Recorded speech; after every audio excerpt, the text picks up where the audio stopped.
Hello there, it's Jay here from Jay's Vintage Junk, and today thought we'd take a look at this. What we've got here, this is a Wein Stereo Tuner Amp with 8-track on it, and I've actually owned this for a very long time. I actually picked this up in the early 90s, back when I was a kid. From a car boot sale, and I'm sure I didn't pay very much for it because I never ever did, even back then. I think I paid a couple of quid for it or something like that. And all through the 90s, I used this as the amplifier with my computers.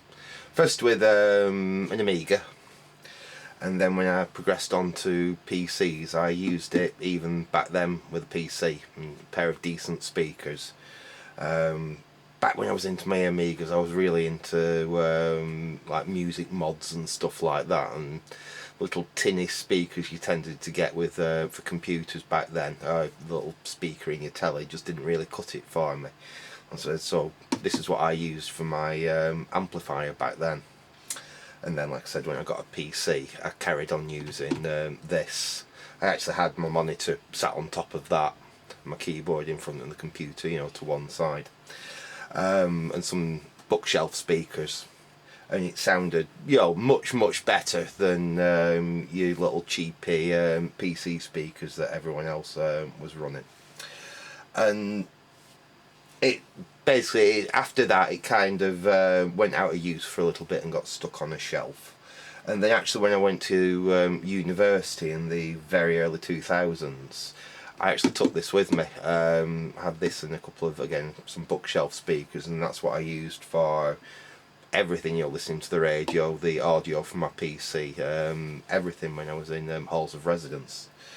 After that, it basically, for some time, it ended up in the workshop, just sat on a shelf in the workshop for music in there, with a big box of 8-tracks on top of it. And then I believe the 8-track stopped working on it, and I wanted some, you know, it took up too much space, and it basically got relegated down into the cellar.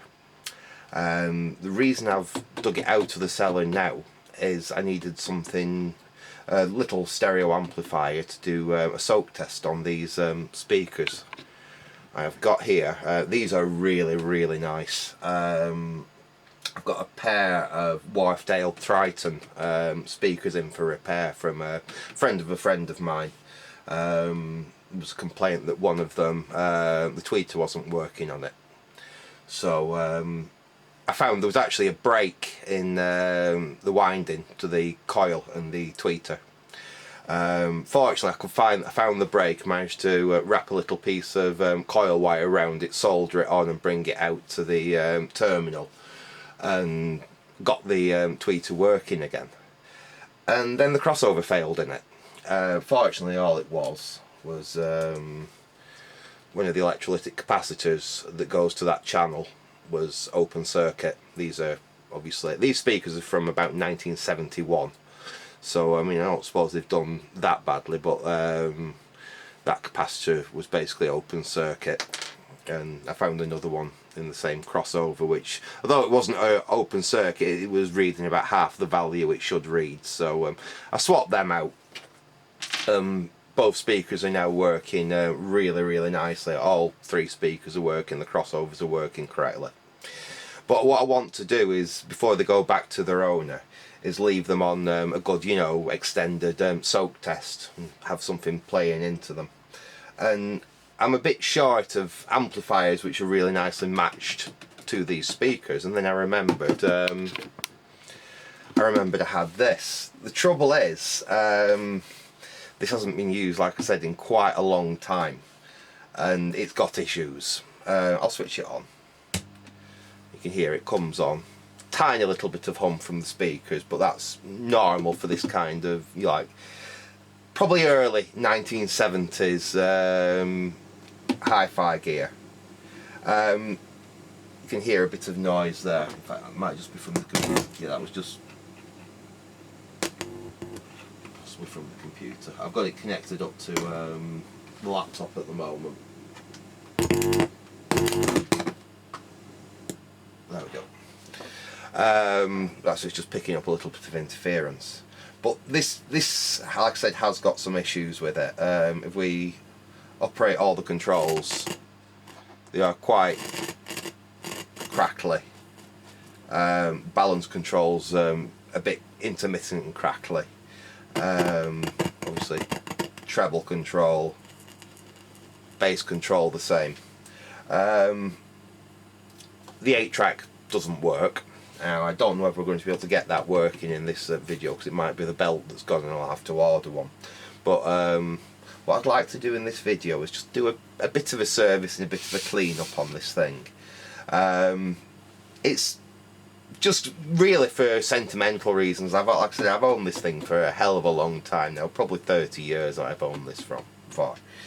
And it would be nice to have it set up somewhere where it can be used occasionally. It actually has a really good FM tuner on it, FM stereo tuner on it, which these were not expensive pieces of hi-fi equipment. I believe they're from Austria or somewhere like that. Now I always thought this was like cheap Japanese stuff. But I believe from the little bit of research I've just tried doing on the internet that these were actually made in Austria. It's Wein as in W-I-E-N, but I think it's actually pronounced Wien. I can't find any service data on it. I can't even find a picture of this particular model online. All I can find is some tuners that they sold, some basic amplifiers that they sold, and the 8-tracks as an actual separate unit. Now I actually used to have one of them as the separate 8-track player. I have a feeling I might have given that to Andy actually a few years ago. But like I said, I would like to see if we can get this up into a better working order than it is, and just have a quick look round it and what have you in this video. So I'll get the bench cleared off so we can just have a quick look at this, and then we can have a look at a few of the issues it's got inside, and perhaps give it a bit of a clean up, because it is absolutely filthy, as you can see. It's full of muck and horribleness. It's got a lot of wear on it as well. Like I say, it'll never be an absolutely beautiful unit or anything, but I'm sure we can make it a little bit tidier than it is, and see if we can address a few of the issues that it's got. So back in a sec. Right, okay, there we go. We've got everything cleared off and out of the way, so we've got a bit of room to actually work on this thing. I think the first thing I'm going to do now, it's a bit unusual for me, is I'm actually going to give it a little bit of a clean, just see if we can get some of the muck off and see how well it's going to come up. So I'll give it a quick spritz with this cleaner. It's just a heavy duty cleaner degreaser. And we'll give it a bit of a wipe down and we'll see how well it actually comes up.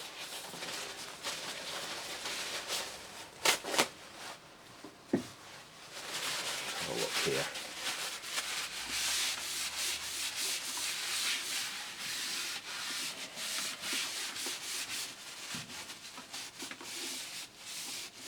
You can see the muck coming off it.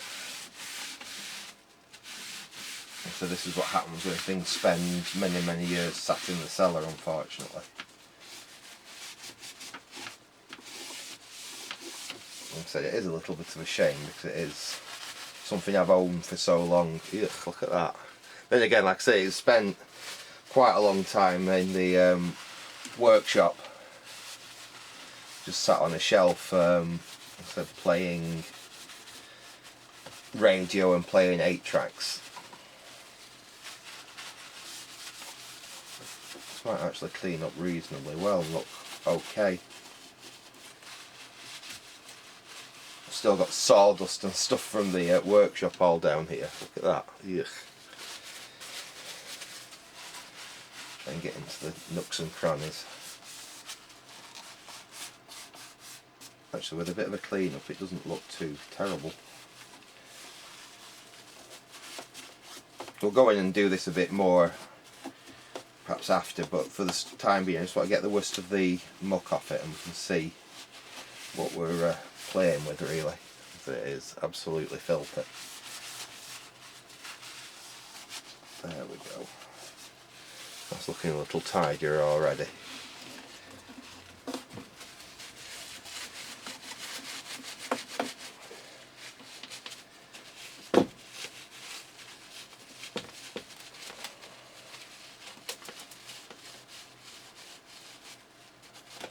There we are. I'm sure you don't want to watch me scrubbing this clean all day. What you want to see is what's inside it, don't you? And to be honest, so do I. It's a very, very, very long time since well, I would have been, like I said, still a teenager last time I went inside this, as far as I'm aware. Because I know I did do at least one repair to it when I got it. And that was if we turn it round on the back. Now it is missing. It should have a cover piece that goes on the back there, with all the model number. I don't even know what the model number of this is, but all that information would have been on like a black piece of card or something fitted to the back with them 4 screws. That's missing. We still have the original rather lethal single core mains lead on it, so that's something that I think will be changing. I'm not sure whether I'll go for a 3 core, because we could technically earth this, or we'll just go with a 2 core. I'm not decided on that yet. What I remember I did do when I was a kid was add these spring-loaded speaker contacts, because when I first got this, if I remember correctly, it used phono sockets like that for the speaker outputs, and I think one of them was broken, and that came off some scrap or what have you. If you notice, it's actually one that I've cut in half and flipped over to actually fit in the space, hence why 2 of those push down and 2 of them push up like that. This is what you do when you've not got the parts you really need and you want to get it working. Right, let's get the screws out of it and we can have a look at the other things we've got. We've got a US style power socket there, although this is designed for 220 volt operation, and I believe that's for 220 volts as well, but it is like the US style plug. And then we've got our FM aerial connections there. Now, I'm not in a great signal area here, but this will pick up most of my local stations without even an aerial connected, so it is quite a sensitive FM tuner in it. Looks like we've only got 2 screws holding it together.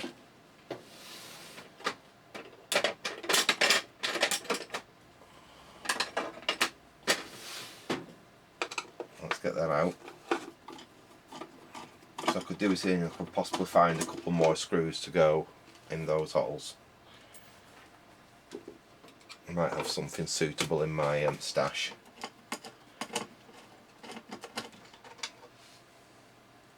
One nice thing, this cabinet is actually plywood. It's not just your normal chipboard that a lot of the cheaper pieces of equipment would be housed in, with like Fabalon or something over the top. It's actually, like I said, proper plywood. So even though this was a cheap unit, I think they were trying to do their best to be a quality product. Right, let's get that out of the way and we can have a look at the guts of this thing proper. Actually, it doesn't look too terrible in there. It's rather dusty.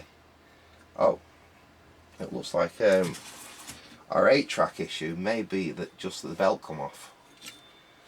The belt's still there. It's still got some elasticity to it, so we might get away with just popping that back on. Oops, I've got a bend in it there. We don't want a bend in it. There we go. That'd be cool if that's the only issue with that. Get the cable out of the way.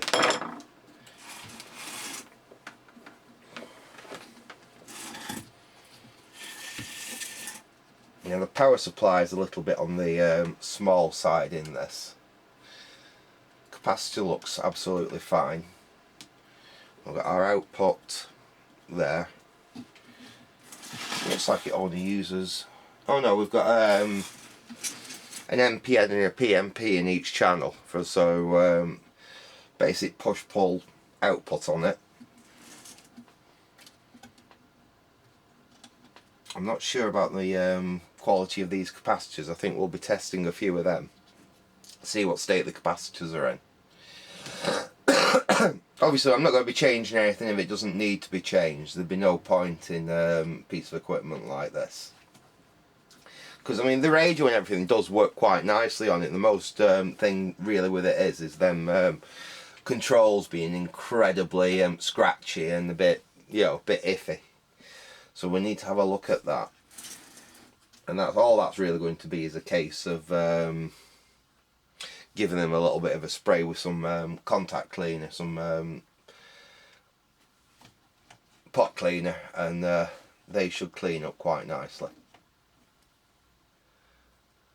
We've got our AM tuning coil there. That actually looks okay. It actually looks fairly clean in here, a little bit cleaner than I was first expecting it to be. We've just got a load of dust along the back here, basically from the fact that it doesn't have that piece on the back, and like I said, it was used in a rather dusty, dirty environment for quite a long time. Our mains switch on the front there, that all looks fine. I can't see any reason why we couldn't actually earth this, put a proper 3-core flex on it with an earth. I think it might be an advantage to do that actually. What we will do, we'll grab some switch cleaner and we'll give all them switches a clean. We've got a little bit left. I've got another tin somewhere. I know I've got another can of switch cleaner somewhere. In fact, just bear with me a second. I'll see if I can just find a can that's actually got a little bit more in it. So back in a sec. Right, we're back. Sorry, I completely forgot to press record before I sprayed them, but I'm sure everyone's seen someone spray some control pots. Anyway, they're all nicely sprayed up now, so hopefully that will have eliminated a lot of that crackling we was getting. What I have spotted, I was just started to have a look at some of the capacitors in here. I was going to get the meter out and start testing them. I noticed there's a capacitor down here, and it's actually started to corrode. There is actual white corrosion on the top of the capacitor. So what I thought I'd do is I'll pull that one out first. We'll see which way it is, and we'll pop that one out of the board, because I think we can get that one out without doing any major other work, and we can test that out of circuit. And because of the actual physical damage on it, like I said, it started to corrode on the top. I want to change that anyway, and depending on what its value is we'll perhaps possibly think about changing a few of the other ones if they're looking like they're going to be a problem or not. They're not a brand of capacitor that I'm really familiar with, so like I said, we'll get one out and we'll see. We are there. That's the only other problem with this. These really cheap and nasty printed circuit boards, and they do have a nasty habit of lifting traces as soon as you try to do any work on them at all. Now we are there, that is where the capacitor is. So what we'll try and do, let's go in and let's try and walk it off the board. Well, that leg was nice and easy.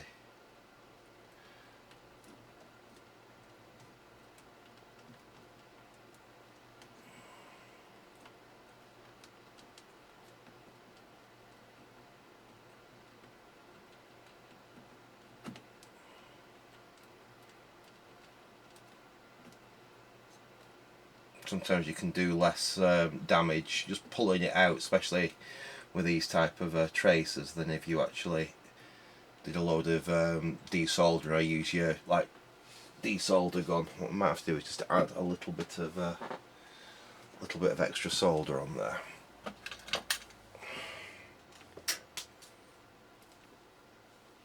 Now we know where it is because we've already taken one leg out, and that's definitely the right one because it's It's lifting. I think they've folded the other leg over some of the components here. Let's see. That's it, we're out.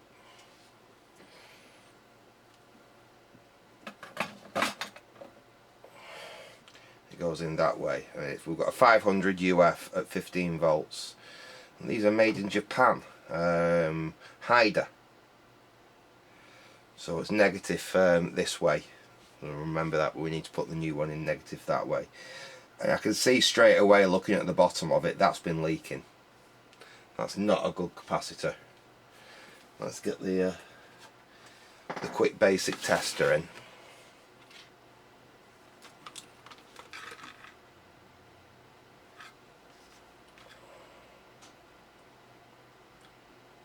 So even though this thing, like I say, it might be made in Austria, they're definitely using Japanese components. Well, it's still a capacitor, but it's gone well up in value. It's showing at 751 UF there, and it should be 500 UF. That's a pretty good indication that it's not in great condition. And like I said, we can see there's definite signs of leakage on the bottom there. It's actually started to corrode on the top there. So I will go through my stocks and I'll see if I've got anything suitable to replace that with. So back in a sec. Right, I've had a look through my stocks and I've got here not a new one, it's one I've pulled off something, but we've got a Capcom 470 UF, which is about the closest modern equivalent as you'll get to that 500. I did have some 560s as well, but they were a little bit on the larger side, as where this is actually slightly smaller than the original. And this has got a higher voltage rating. This is rated at 35 volts, so where the original was only rated at 15 volts, but that won't matter. This should make a good replacement. I've just tested it and it's absolutely fine. So let's get this installed. Have a look. In fact, what we'll do, because I can actually see where that's been spewing some electrolyte out onto the board. I don't know if you can make it out there, but the board does look a little bit wet in there. Let's see if I can get you down a touch. The board actually does look a little bit wet in there where it's been. So let's get some IPA. We'll grab some Q-tips. And we'll just get that electrolyte off the board before we install the new capacitor. So it does look like these. It could really do with a complete recap, to be honest. I'm not going to do in this video. Like I said, I'm never going to sell this. It's something I've had for so long. And so it is literally part of the collection. And it does get occasional use. So it has spent quite a number of years now in the cellar, but since I've pulled it out, it would be nice to have just a nice little, not worth anything, little stereo amplifier for, you know, putting speakers on soak test and connecting other bits of audio and hi-fi equipment up. And this should actually be quite good for that. And I don't actually have anything dedicated. Yeah, look at that. I don't actually have anything dedicated in the workshop here for doing that purpose. So it would be quite good for that. Right, that looks a lot better. Let's straighten them legs up a little bit.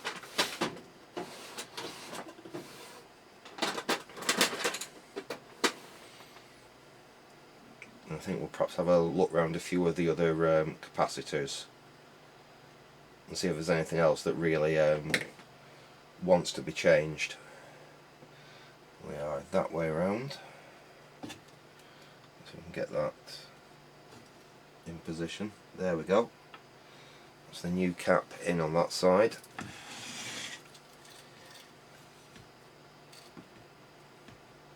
And we should just be able to solder that in position nicely there. Get you up a little bit. There we go. Get the old solder iron out. Clean our tip. There we go, that's nice and clean. And we can just solder that new one, well, new to this amplifier anyway, in position.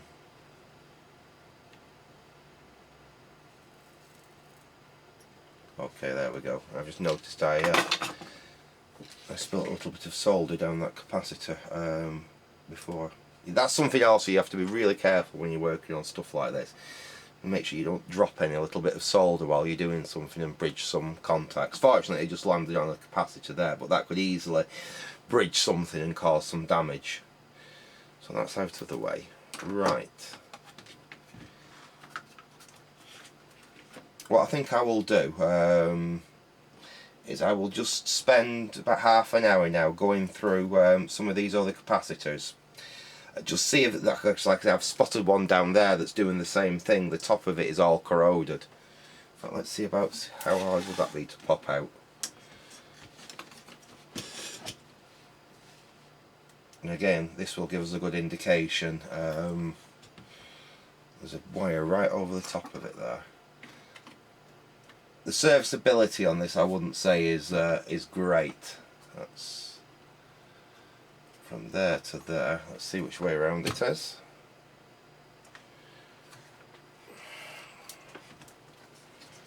Where is negative showing?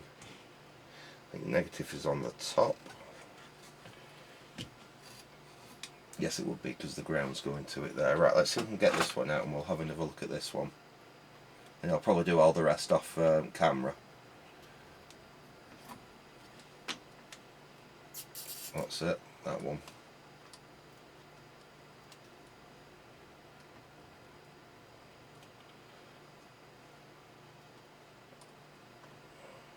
That's loose. Let's get hold of it and give it a pull. There we go, that's out. And again, that's leaking from the bottom. There's detritus all around the bottom of it there, so that's definitely been leaking as well. That's our negative lead, so it was that way up, negative to the top. That's 100 UF at 15 volts, same brand. I think I've actually got some of them right next to me. Let's have a quick look. But yeah, lovely. So we want, these are all 105 degree that I'm putting in. It's 100 UF 16 volts.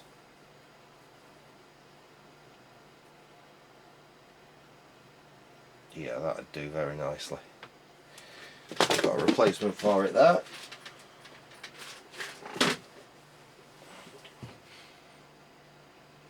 Well, that is actually a new capacitor, it's just got short leads on it.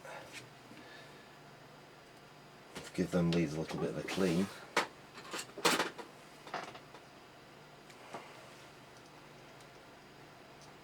Just scrape some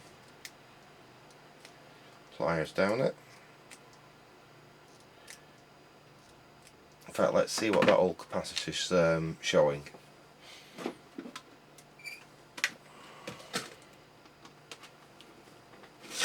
Meter there, I've got the old one.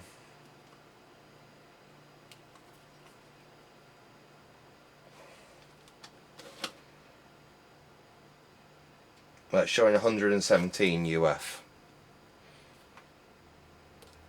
Again, a lot of times they'll go up in value when they're starting to they'll start to fail. Not always, sometimes you'll find that they will drop significantly in value, so you can't take that as a given. Let's try the new one. See if that's closer to 100. 81.7. It's a bit low actually. See if we've got another one.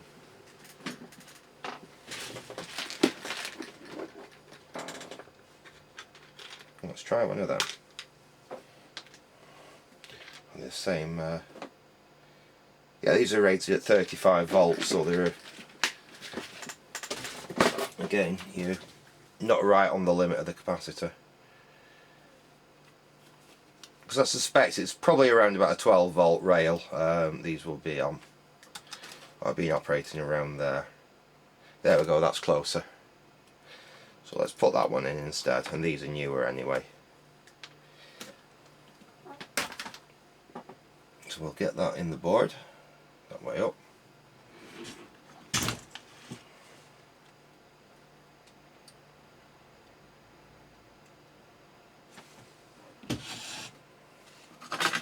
Let's just heat that up and see if we can push the, there we go, push the capacitor through.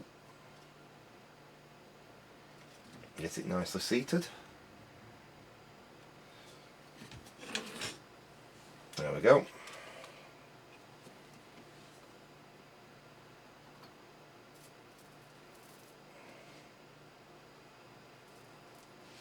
Solder that in place so I can snip them legs off.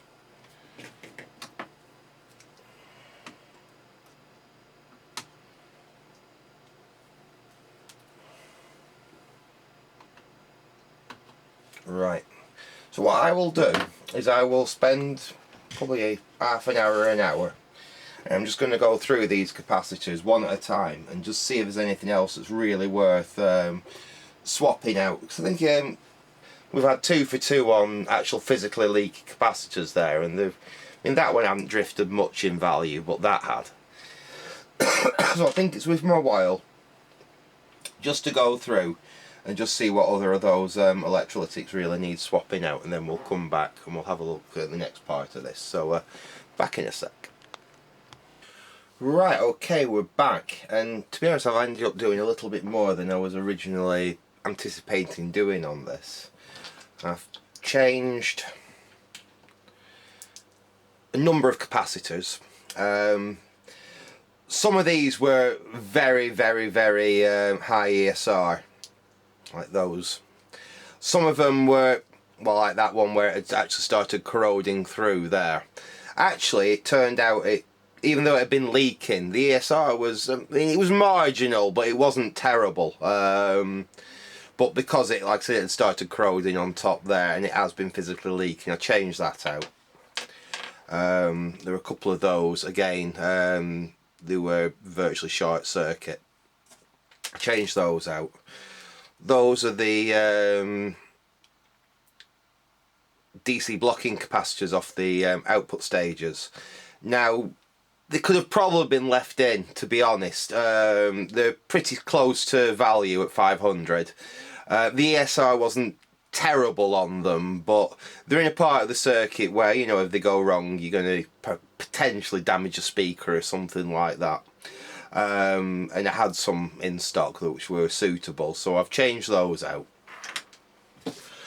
Basically what I did, I got my, this isn't a brilliant way of doing it, but it will work. I got my ESR meter, and essentially I went over the board over all the capacitors, looking for ones that were showing in circuit, which I said really isn't the best way of doing it. You're best testing capacitors out of circuit. But any that showed, you know, really bad, I swapped out. Really, this whole thing needs a complete recap. It needs all the electrolytic capacitors replacing, because even the ones that are good now, they get into that age. This thing is, what, 45 plus years old. They are all obviously starting to fail, as we can see now. Whether some of this is down to, you know, where it's been stored and where it's been used for many years is probably, you know, kind of what it was. Like I said, this was used in a workshop for a number of years, and it wasn't the driest, you know, warmest place in the world. But like I said, they're over 45 years old, these capacitors. They are starting to go now. So like I said, essentially what I've done is I've swapped all the ones out which I perceived would cause the most issues. What I've also done, if you can make out here, is I have actually got rid of that horrendous mains cable that it had, which was literally just single insulation, 2-core, pretty much like speaker wire, to be honest. So what I've done, we'll flip you around here so you can see. I'll get you zoomed in a little bit so you can see properly. Ooh. There we go. As you can see, what I've done, put a replacement strain relief in the back there. I've added a fuse, because this thing didn't have any form of fuse protection on it. So basically the mains now comes in through that fuse, goes through into the switch, One of the reasons I've done this whole chassis, basically, it only had 2-core cable to it. If, say, you know, the wire had come off the switch back there, or the wire that runs along here to drive the motor on the 8-track player, if they'd have come adrift and touched the chassis, this entire thing would have come live. The whole of the front would have been live. Anywhere on the back you could have touched would have been live. Because I've actually decided I intend to use this thing.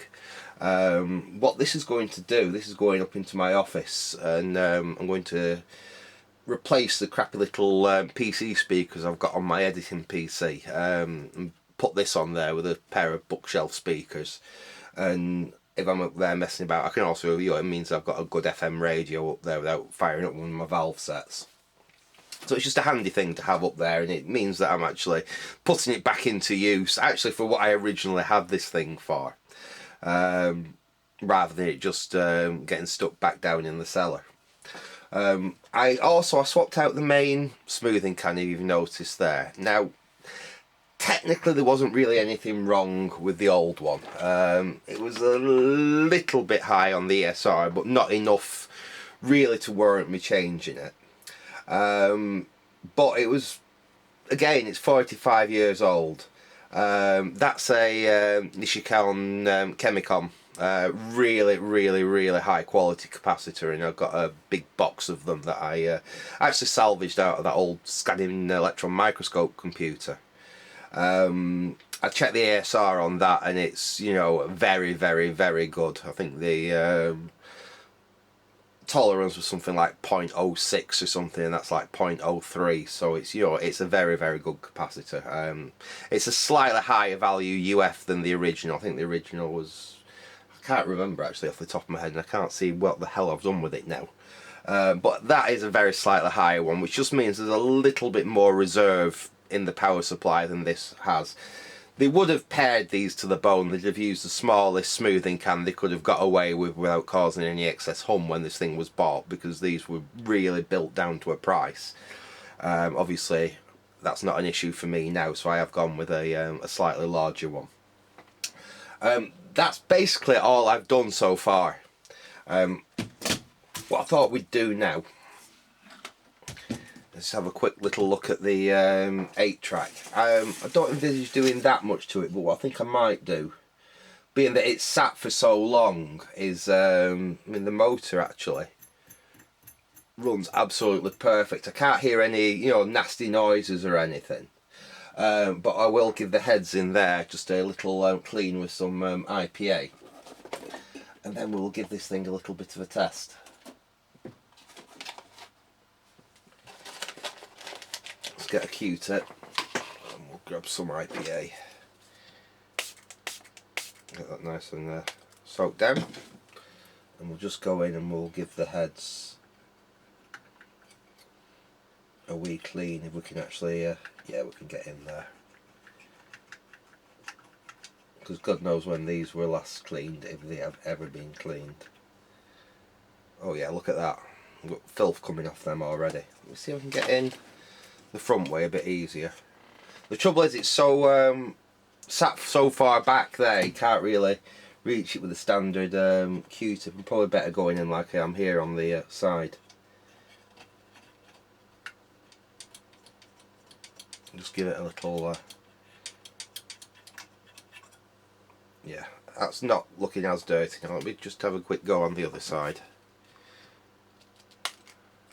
Just moisten my Q-tip. Going in. All we're doing is see if we can get any old tape oxide or anything that's built up on the head off. Alright. Oh yeah, look. It's pretty dirty in there.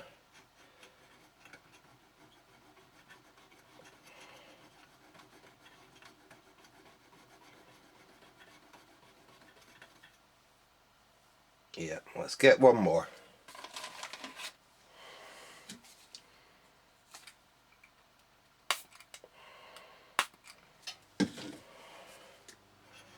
Give it one last quick clean. I'm really hoping that the only issue with that was the fact that belt had come off. The belt doesn't look too terrible either. It's still got a bit of elasticity to it. It doesn't look like it's stretched terribly.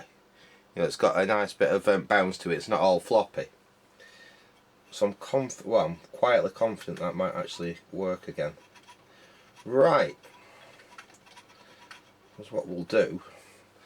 Let's get some little speakers, just some test speakers, get them connected up to it, and see if this thing still works after all the work I've put into it. So, yeah, I've got these. I picked these up at a car boot I think a couple of years ago now. I mean, they're cheap, tinny little speakers, but they're great as test speakers for messing about with stuff like this.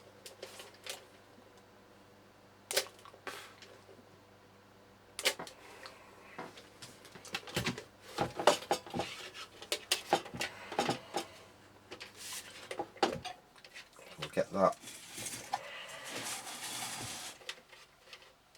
connected to that side.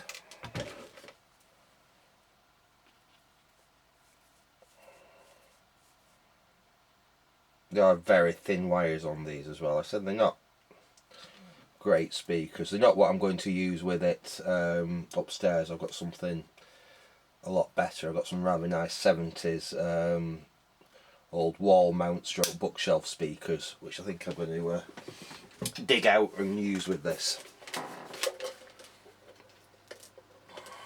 I think they came with a Sony system.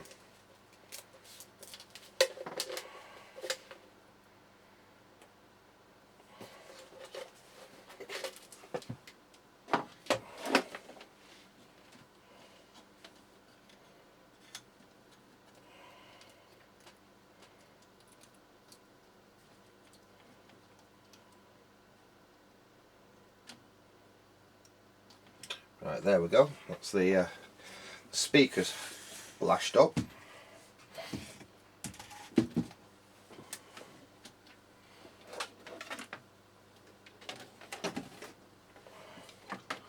Let's get that plug back into the mains. I've left it. I may put a nice long lead on it as well, because the original wire was a little on the short side. Right, okay. Let's switch on and tune for maximum smoke. Well, it was already on. Tape, phono, FM. See what we get.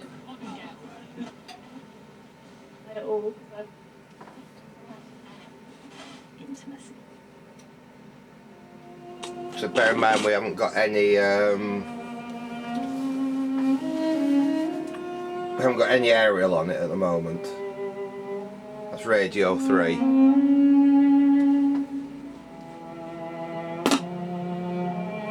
That's radio 3, sorry, in stereo. We're not getting a stereo carrier, as I said. I've not got an aerial connected up at the moment. That's it. And you're looking at jobs that pay you to speak. The radio's really not bad on it.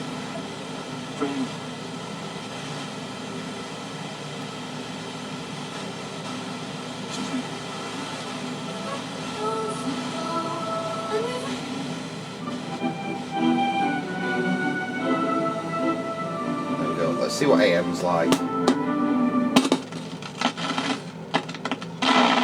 There's very little to pick up on AM now around here.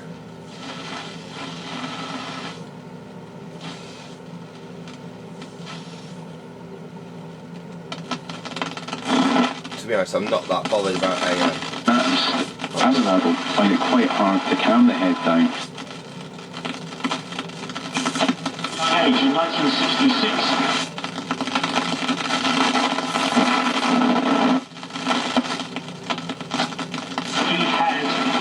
I'm really not too mad about excuse me, AM on here. It's FM's working quite well, especially if I actually connect it up to an aerial. But let's put it on tape and let us see whether the 8-track is actually going to work now. Let's see what we've got here. I've got classical mood. I've got great themes to remember. It's seeing if any of these have still got a decent felt in them. No, the felt's gone on that one. A lot of my 8-tracks need re-felting, unfortunately. We've got a Monty Python live at Drury Lane. Let's see what this in the classical mood's like, so I think we might get away with that without a strike from the copyright police. And the felt still seems okay in that. Right, let's give this a try. Put that in. Lovely.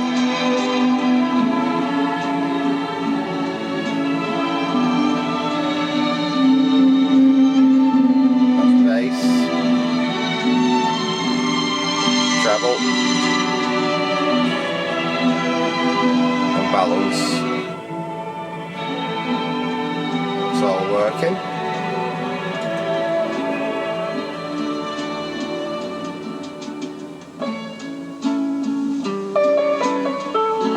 See if this is going to change track, and it is. Excellent. So it looks like all that was wrong with that 8-track was the fact the belt had come off.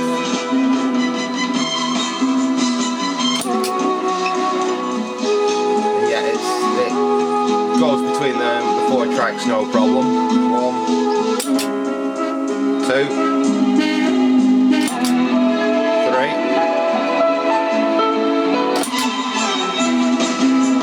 4, so that's all working really nicely. Of course, to turn it off, we just remove the cartridge. So what I'll do, I did have a go at seeing if I could clean the, just got that switched off again. I did have a go at seeing if I could clean the front up a little bit more. As you can see, there's marks here, down here.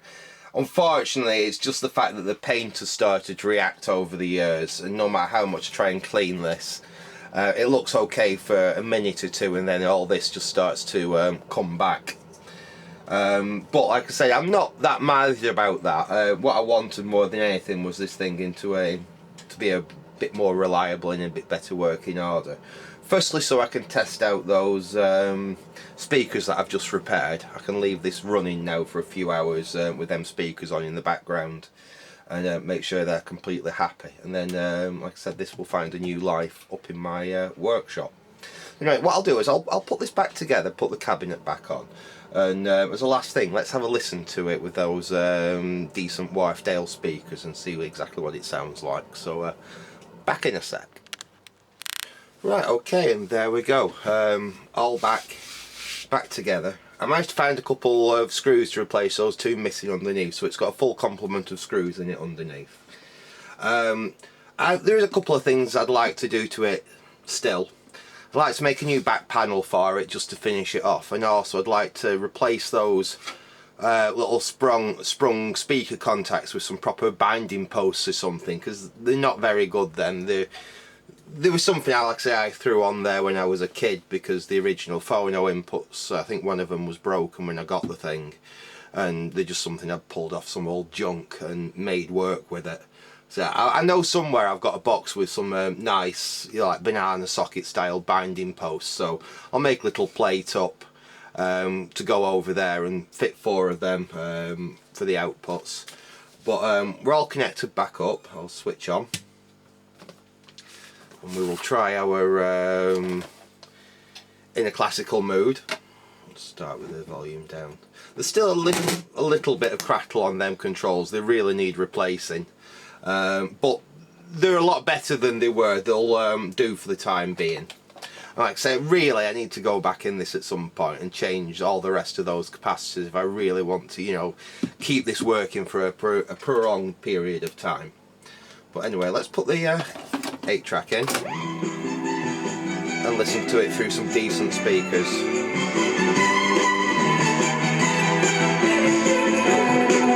Give it a bit of bass.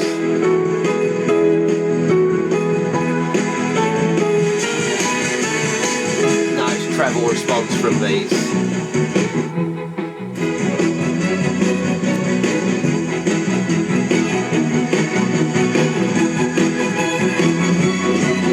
It doesn't sound bad at all, really. That's flattened out.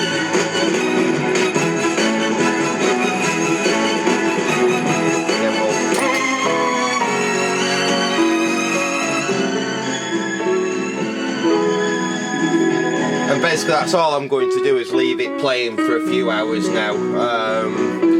I can go through some of my 8-track cartridges and play. Let's say I have more than that. You know, I've got a big box of these kicking about, so I can dig them out. Let's see what else we can just quickly try.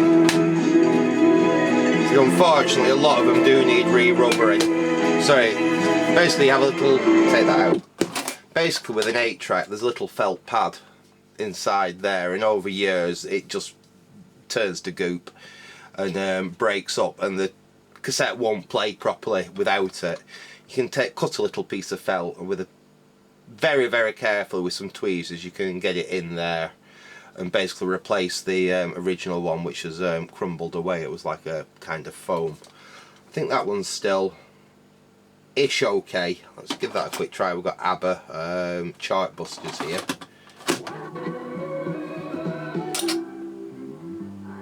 Now that's not sounding great, and I think that's basically down to that. It's not sounding too terrible. Unfortunately I can't play too much, obviously, because it's copyright material, this.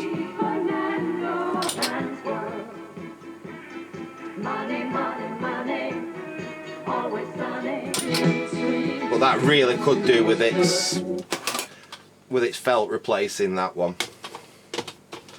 I've got one here, I don't know what's on this. This is one that someone's recorded. This obviously isn't a recorder, this is only a playback machine. Let's see what this one plays like.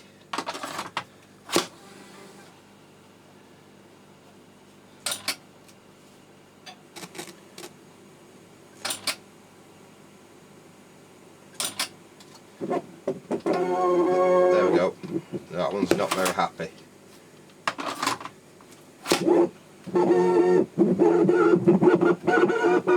I think that's the tape more than anything.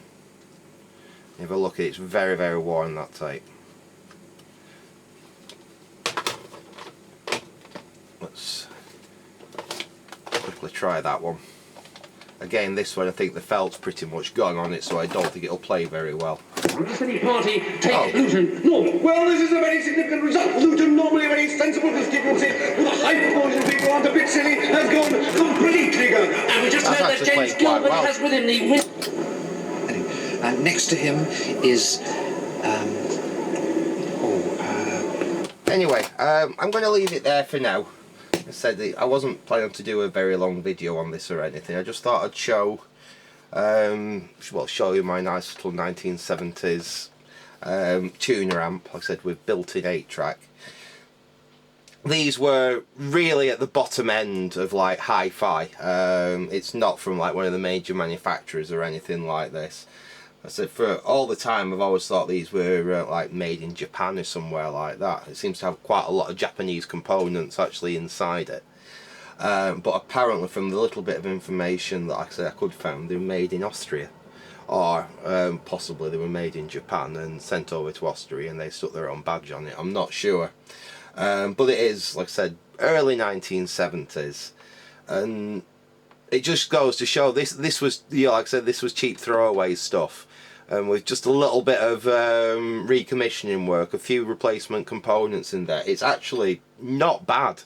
It's certainly better than the cheap end of the stuff that you get nowadays, which, quite frankly, if it lasts 2 or 3 years, you're doing well.